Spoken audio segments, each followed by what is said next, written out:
And so I'm curious, I mean, obviously it's June, it's Pride Month. It feels like almost every brand under the sun has rolled out some sort of campaign connected to Pride Month. But what does the platform say and the data say about how brands can actually connect with the LGBTQ plus community beyond just, rolling out a rainbow? Yeah, I mean, I actually think when it comes to things like Pride Month and how companies, how brands that are, kind of commercial enterprises can partake and show support and allyship without, making it about them, that boils down to not just data, but real, like, listening to people, right? I mean, that's where, really a lot of intelligence goes into the planning, into, deep inside work, looking inward and listening to leveraging voices that are part of the LGBTQIA plus community want before they make a decision. And that's what we're really starting to see today, the difference between good activations, good executions, good celebrations of Pride Month from brands and failures, real flops that, kind of backfire in a very material kind of way. All right, so greenwashing, rainbow washing, right? Like we want to get away from this where,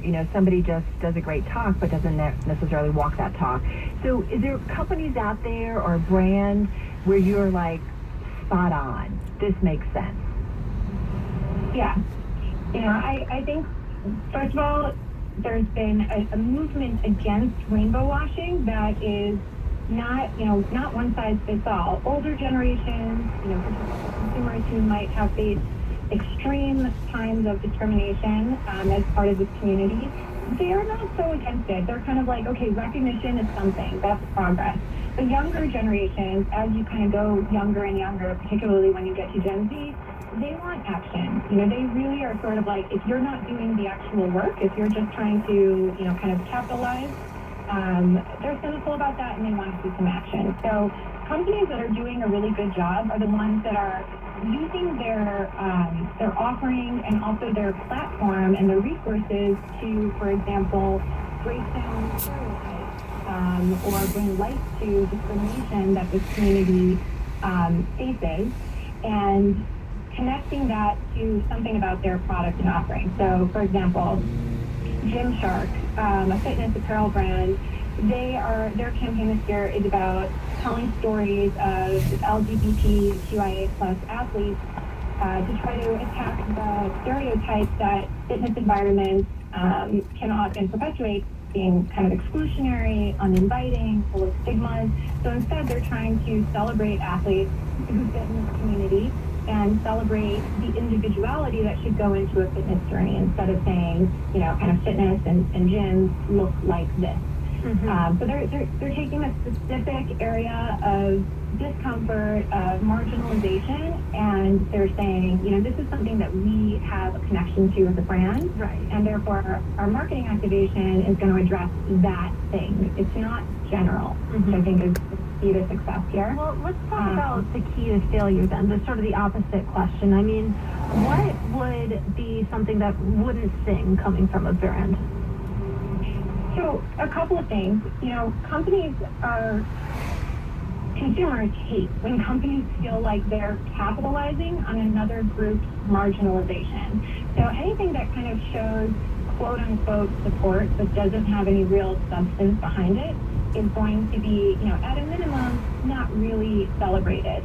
But then when you get to a place where, there's actual disparity between the statement that you're making during Pride Month and, your internal policies, or your political leanings as a company, giving money to, let's say, politicians who are advancing trans or gay legislations and policies and things like that, those kinds of, areas of discrepancy or even hypocrisy are going to really come to light very quickly. So, at a minimum, don't do anything if it's not true at all, if it's not true and real. But sometimes there's cases where I think companies are they're just making it way too light. They're not taking into account the fact that, yes, Pride is a celebration and it's become very celebratory, but the roots are quite serious. They're about challenges, they're about pain, they're about personal stories. Yeah. Yeah. There's some really Yeah. I feel like we're seeing this in the investment world too when it comes to the ESG space, that people were there's companies being targeted where they want transparency, want to understand investors, want to make sure it's really true and clear. Margot Conrose is Chief Marketing Officer of Commerce at Sky, joining us on the phone from Chicago. Coming up, we have the author of a really great book. So Brian Curtis and Doug Krisner at 6 p.m. Wall Street time for Bloomberg Daybreak Asia. They will cover China beginning to ease COVID restrictions. This has been a big story and theme today. That's Daybreak Asia tonight at 6 on Bloomberg Radio. This Independence Day, the Boston Pops Fireworks Spectacular is back in Boston. Presented by Bloomberg and Eaton Vance. Join conductor Keith Lockhart with special appearances by Shaka Khan, Javier Colon, and Heather Headley. Watch and listen Monday, July 4th, starting at 8 p.m. exclusively on Bloomberg Television, Bloomberg.com, Bloomberg Quick Take, and right here on Bloomberg 1130. This hotel lobby is full of guests on their phones, but they're not leaving five-star reviews. They're getting insights from Merrill, a Bank of America company.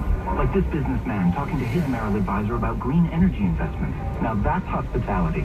Personalized advice so impressive, your money never stops working for you. Visit bankofamerica.com/Merrill Advice. Sustainable investing involves risk. Merrill Lynch, Chris Fenner & Smith Incorporated, registered broker-dealer, registered investment advisor, member SIPC. Bank of America and a member FDIC. Both are wholly owned subsidiaries of Bank of America Corp. Investment products are not FDIC insured or not bank guaranteed. May lose value. Dear Calvary Hospital, how can I thank you? The expert palliative care you provided my wife Susan at the end of her life was beyond words. You were remarkably sensitive to our needs as a Jewish family. The love and caring from your entire staff was incredible. You provided Susan with not only a place to die, but also a peaceful community to lead this life as she lived it, with dignity. Because of you, my soulmate died in peace, which assures me that she will yet rest in peace. In the most ironic and beautiful way, your care for Susan, my darling, during her final days was life-saving. God bless you, Calvary. Rabbi Jeffrey Silverman. This is Frank Calamari, President of Calvary Hospital, where life continues. Call us at 718-518-2000. Thank you. Verdon LLP Accountants and Advisors presents Industry Chat with Tony Gallo, Principal of Concept Fund Services, a division of Verdon Accountants and Advisors. In today's demanding and competitive environment, it is essential for business leaders to remain focused on developing and implementing a strategic plan that leads to continued growth and success. Outsourcing the financial and accounting functions of a business not only helps to reduce overall payroll and employee expenses, but also helps to enhance strategic planning and increase efficiency by freeing up an organization's management team to focus on what matters most, running and growing the business. If you're a CEO or business owner, let Concept Fund Services and Verdon help streamline your finance function and protect you, your family, and your business. For more industry chat from Verdon Accountants and Advisors, visit VerdonLLP.com. That's VerdonLLP.com. Verdon Accountants and Advisors. We listen, we solve, we do. Greg Sauter is president of WGI, which provides engineering solutions for public infrastructure and real estate development projects. He's also on the board of overseers for New Jersey Institute of Technology and sees firsthand the intense demand by companies to hire NJIT graduates. It's become almost cliche to say, but a large percentage of the jobs required in the not-too-distant future have not even been identified yet. What that means is we need graduates with problem-solving skills and an understanding of technology, technological dexterity, to be the leaders and innovators of the future. NJIT is rising to that challenge. It's not just about the engineering and the science, but it's also about the application of those in problem solving. Understanding how to apply is something that NJIT is outstanding at. And that's one of the reasons that their student body, that their graduates are sought after. NJIT, New Jersey Institute of Technology. Learn more at njit.edu.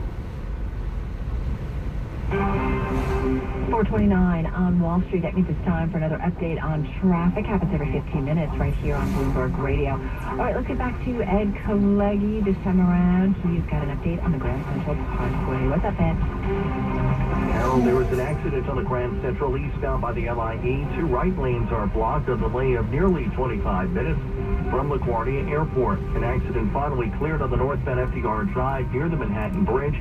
It is still slow both ways, but getting a bit better. But if you're headed north, it's going to slow again on the FDR from the 80s up to the Harbor River Drive and then all the way on up. West side doesn't help that slow 90s to the 130s. Belt Parkway eastbound, a crash at Pennsylvania Avenue, still 25 minutes from Coney Island Avenue. An accident, Manhattan-bound Queens Midtown Tunnel backed up to Van Dam Street. Take the bridge instead. Holland Tunnel 30 out, 10 in from 1 and 9. 40 out, 10 minutes in at the Lincoln Tunnel, and a slow ride getting over the George Washington Bridge. The Bloomberg 1130 three-day weather forecast. For tonight, partly cloudy, low 65 to 70. Thursday, sunny skies, high 85 to 90. Friday, sunshine and downright hot, high near 95. Saturday afternoon showers and thunderstorms and a high of 85 to 90. Right now, mostly sunny in New York, 82 degrees. With the best ride in and out of the city, I'm Ed Kalegi, Bloomberg 1130. Bloomberg Business Week continues. Broadcasting live from the Bloomberg Interactive Broker Studio in New York. Bloomberg 1130. To Washington, D.C. Bloomberg 99.1. To Boston. Bloomberg 106.1. To San Francisco. Bloomberg 960. To the country. Sirius XM Channel 119. And around the globe. The Bloomberg Business app and BloombergRadio.com.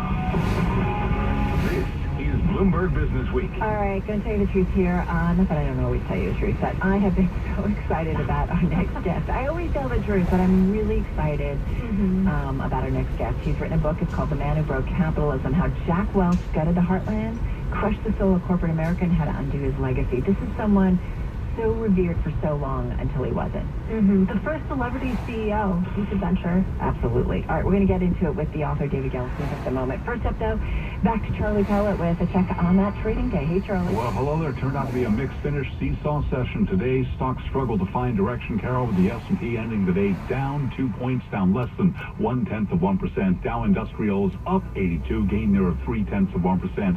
And NASDAQ today down 3 points, dropped there of less than 0.1%. Key takeaway, those stocks did swing between gains and losses for all of the session. 10-year up 21.30 seconds. The 10-year yield 3.09%. Spot gold down $1.50 the ounce to 18.18. Drop there of 0.1%. West Texas Intermediate crude down 2%, 109.48 a barrel. Well, as for the Federal Reserve and the outlook there, Stephanie Pierce is the CEO of Dreyfus Mellon and ETFs for BNY Mellon Investment Management, and she was our guest right here on Bloomberg Business Week. So we're coming up on another Fed meeting in the end of July. Markets are pricing in a 75% probability of 75 basis points. And then if you fast forward to the end of the year, based on what is being priced in terms of Fed action, we could be at 3.5% just in a cash-like product. And then you go out the curve a little bit, you get more than that. Investors betting that Bed Bath & Beyond would be the next meme stock to go to the moon are facing the harsh reality that fundamentals are particularly important. During a market rout today, we saw Bed Bath & Beyond plunge 23.5% after the company reported disappointing earnings. It follows a tumultuous 2-year stretch when the company captivated retail traders alongside stocks like GameStop and AMC Entertainment Holdings. GameStop today down 1.2%, AMC up by 2%. Recapping stocks mixed, S&P down 2 points, lower today by 0.1%. General Electric shares down by 3.3%. I'm Charlie Pellet, and that is the Bloomberg Business Flash. All right, Charlie, thank you so much. Well, the manager of the century, Fortune called him upon his retirement. Others referred to him as a rock star CEO, a champion of Six Sigma and Stack rankings. His name became synonymous with consistent and predictable earnings growth and shareholder gains as well, and with M&A, job cuts, offshoring, and outsourcing.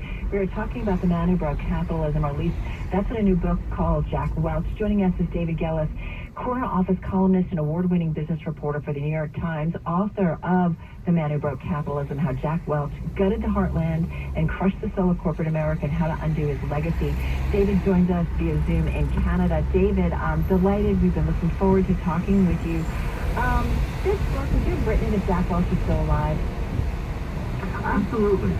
It was, sheer timing that he sadly passed away in March 2020, really the week that the pandemic sort of took over in the United States. And that was really the week that helped me realize I needed to write this book. That was my last week of reporting on the Boeing story, which we can talk about in some more detail. But absolutely, I wish I had the chance to talk to him about all this because, listen, we know a whole lot about this man, and we know he would have engaged fully in this debate. And it's regretful, frankly, that I wasn't able to, try at least seek out his perspective on all these issues and more.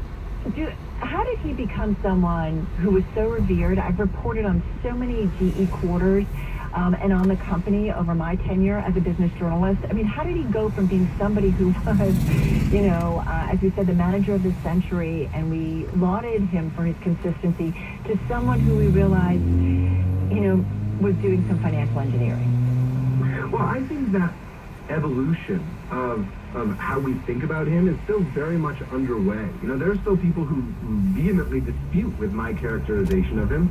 In many corners of the business world, he is still a hero. And that's part of the debate I wanted to stir up, not just a referendum on Welch himself, but a broader conversation about what we admire, what we look up to, the kind of business leaders we want to be putting up on those pedestals.